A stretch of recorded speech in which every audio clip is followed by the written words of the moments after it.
So moving right along, let's next talk about the rights of the accused, which can be found in Amendments 4, 5, 6, 7, and 8. Okay, so that's our first question, right? Why are the rights of the accused given so much attention in the Bill of Rights? Well, if you think about it in historical context, it makes a very great deal of sense. Who were the founding fathers back in the day? They were the bad guys, right? In the view of the British, the founding fathers were the bad guys. Had the Brits won that Revolutionary War, I imagine people like George Washington, James Madison, John Adams, Thomas Jefferson would have all been hung as traitors. It would have gone rather badly for the founding fathers. So, the founders themselves were deeply sensitive to the rights of the accused. They were the accused. Um, and this is all partly right what led up to the revolution was a sense on the part of the colonists that they were being dealt with in ways that were unreasonable by the British authority figures. All right, so let's get on to those specifics here on the next couple slides. The Fourth Amendment, right? No unreasonable searches and seizures. And if the police want to get a warrant, they must have probable cause to believe that a crime has been committed, is being committed, or is about to be committed. Okay, so this is fairly broad language, obviously. What is reasonable, what is unreasonable, what is probable cause, what is not probable cause. At what point are you seized by the police? At what point are you free to go? Lots of ambiguities and uncertainties here. Much could be said. There are entire books filled with just cases dealing with the Fourth Amendment. Let's see where to begin. First of all, the court has said, look, in many cases, the police do not require a warrant. In certain cases, that would be unreasonable to expect, such as if the police need to intervene in a possible crime on the street, there's no time, right, to detain people, get a warrant from a judge, come back, make an arrest. Yeah, that's ridiculous. So the court has said, for example, that in a public space, the police have a certain degrees of freedom to do stop and frisk. Terry v. Ohio, 1960s, the Warren Court. Can that be abused? Yeah, absolutely, right? Those cases in New York City from a year or two back under Mayor Bloomberg, one federal court found that indeed the police had grossly abused this stop and frisk authority under the Fourth Amendment. Another federal judge ruled in quite the opposite direction, right? Hotly contested. What's reasonable, what's not reasonable. The general idea here on the street, Terry v. Ohio, the police believe that a crime has been committed, is about to be committed, or has already been committed. They can do a quick seizure of a suspect and a quick search, a pat down to make sure there's no weapons. Do the police overuse these stop and frisks? They certainly do. You know, in the case of New York City, I think they were getting illegal contraband in about 1% of their cases. That's not a good success rate. It would suggest a certain randomness or arbitrariness to these stop and frisks. They seem to be disproportionately targeted. Well, they were disproportionately targeted at racial minorities, blacks and Latinos in particular. Young black males, young Latino males were seized and searched at far higher rates than any other group. So, you know, Terry v. Ohio is still good law. You know, at what point though are the police abusing that standard? It's often open to contest. Gives you some example here of the complexities of the Fourth Amendment in practice, right? You need to give the police certain degrees of freedom to do their job, but too many degrees of freedom violates the Fourth Amendment. What's the right balance? It's very, very tricky. Let's see, what else? In an automobile, generally speaking, the police don't need to get a warrant because they're highly mobile. So there, the police have some degrees of freedom to do stops for suspected automobile crimes, typically traffic infractions, speeding, failure to indicate a lane change, that sort of thing. Now, once they make that sort of a stop, they only have the legal authority to search for evidence of that crime, which typically, you know, is not going to really be much evidence at all, except what might be on their radar gun or whatever. So they're required to make that happen as quickly as possible, write the ticket, and move along, unless they spy something that's in plain view, such as possible marijuana, maybe an unregistered gun, that sort of thing. If they see more after a stop, they can perhaps go further, perhaps. But generally, they're required to only search for evidence of the crime that they suspect has been committed, which in the case of an automobile is typically something like speeding or what have you. Now, what police will often do in cases like this, they will ask for consent to do an additional search. Let me tell you this, if they're asking for consent, that's probably because they need consent to do anything further. They don't have probable cause to do a more extensive search. So they're asking for your consent. People will often consent even though it's irrational to do so.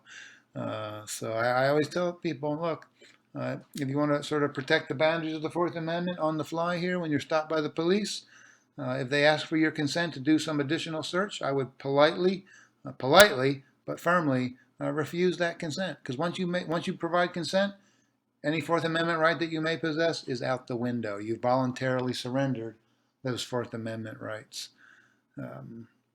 Okay. And also questions here with the Fourth Amendment regarding what is a search. They've said that drug sniffing dogs do not constitute a search as long as they're outside of an automobile. They've held that the odors that are being sniffed by the dog have escaped the car and are now in public airspace. A little silly if you ask me, but that's what the court has said. They've also said that nobody has a reasonable expectation of privacy regarding illegal contraband. I'm not sure that that's sound reasoning either, but that's what the court has said, so be it. Now, they do say, look, in the case of a traffic stop, if they want to bring in a drug-sniffing dog to do a fishing expedition, they can do that. That's not a search, not protected by the Fourth Amendment, but they've got to do it quickly. I think they just had a case recently where they detained somebody for about 15 or 20 minutes in order to bring in a dog. The court said, no, you can't do that. If you're going to bring in the dog, it's got to happen very quickly. You cannot stretch out a stop indefinitely to give time to bring in a dog. So there is that limit on bringing in a drug-sniffing dog. A gentleman who was growing marijuana in his backyard, surrounded by an opaque fence that was very tall. The police had suspicion, but not probable cause. They went up in a helicopter, viewed the marijuana plants from above, came back to ground, used that as evidence to get a warrant from a judge, made the bust, blah, blah, blah. Court said that's good because anybody could have gone up in a helicopter. The police were in public airspace. Anybody could have been in public airspace looking down on the backyard. No reasonable expectation of privacy in that case. That was a reasonable search in their view.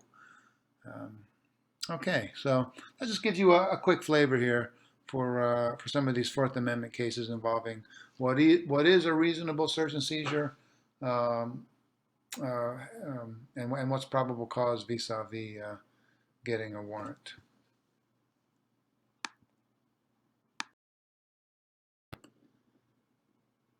All right, the right to legal counsel. The court has held, beginning with Gideon v. Wainwright in the 1960s, that in criminal cases, defendants have the right to legal counsel, and if they cannot afford it, one will be provided to them by the government. Before this, it was not guaranteed. It was up to the state. Highly questionable, right? In an adversarial legal system, this is deeply troubling. The court finally establishes this as part of the Bill of Rights circa the 1960s. Gideon v. Wainwright. You might also note here that that legal counsel must be competent. Okay, so if the legal counsel provided to you, if you are indigent, if legal counsel provided is falling asleep, is drunk, is high on drugs, and all of these things have happened, has failed to raise reasonable objections to the prosecution's arguments, and on all of these cases, you typically would have the right to a retrial in which you would then be provided with competent legal counsel. So it's not just legal counsel. It's not just a warm body in a chair. It must be competent legal counsel. That brings us to the Eighth Amendment, which forbids the infliction of cruel and unusual punishments on prisoners. This is, as you might imagine, hotly contested. This is very ambiguous language indeed. It's very much eye of the beholder. Some issues the court has dealt with recently. What about those who were juveniles when they committed the crime in question, which would typically be first-degree murder? Not so many years ago, the court said, yeah, that's cool. You know, if that's what states want to do, states can do that. We trust them to do it right. Right? So maybe you would apply it in the case of a 17-year-old who's committed mass murder, maybe not in the case of a 12-year-old who shoots a friend with whom they are having an argument. So that was left up to the states by and large.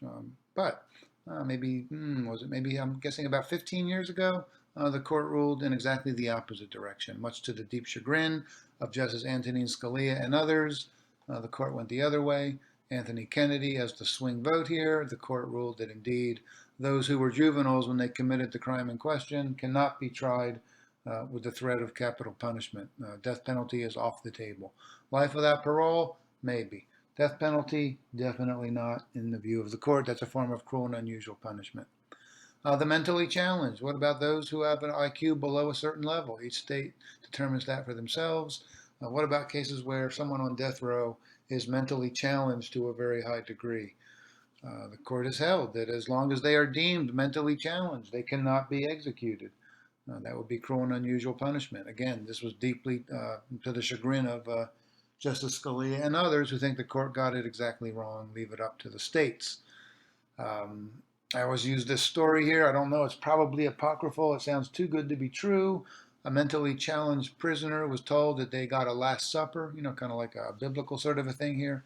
That's almost always the case, I think, at the state level. They get a request of a Last Supper. So he's like, yeah, a cheeseburger, fries, a milkshake. I'm going to do it up here.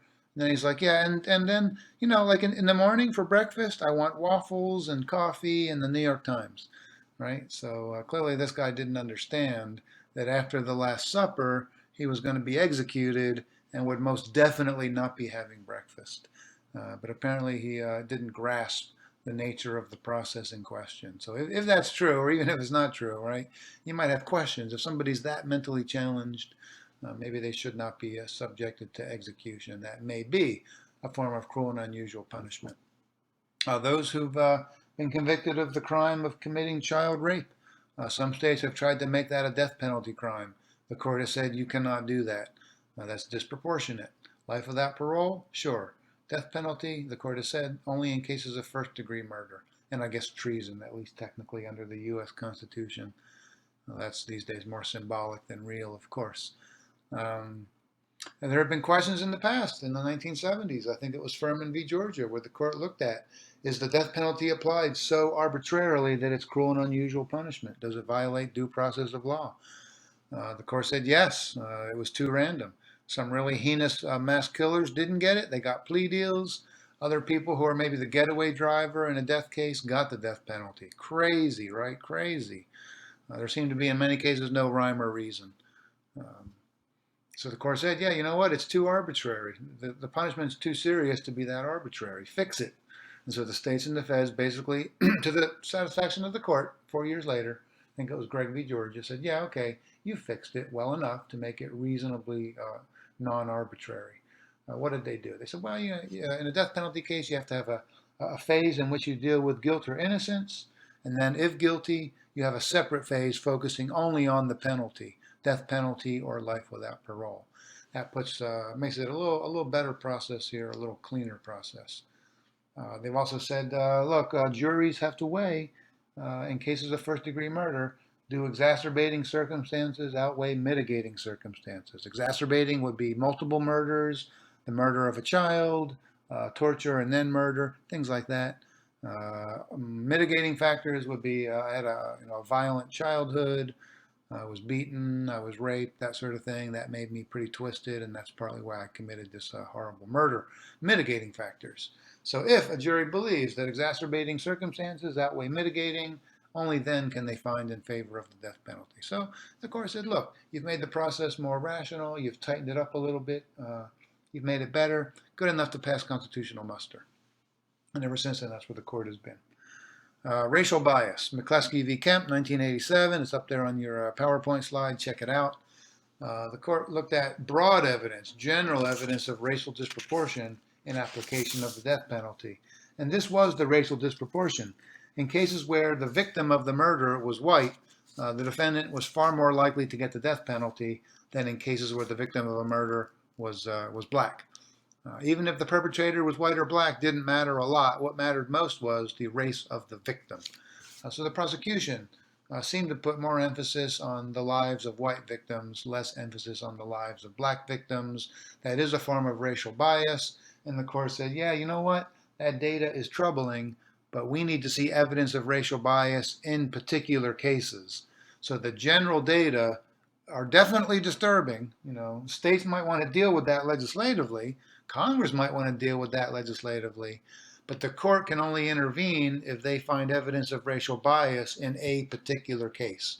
And in the case of McCleskey v. Kemp, although the defendant was indeed black, I believe the victim had indeed been white. I think it was a white police officer, which complicated the case as well. The court said, look, we don't see evidence of racial bias in this particular case. We don't. There might be general bias. We see that. The data is pretty worrisome, but we don't see it in this one particular case, so we really can't intervene. That's going to be maybe for a state legislature, maybe for Congress. All right, so again, that gives you guys a flavor for the Eighth Amendment, cruel and unusual punishments. There's some other issues there we could go on, but we're gonna stop there, and I'm going to make another set of PowerPoint slides dealing with the issue of privacy rights, which is sort of an issue unto itself regarding the Bill of Rights.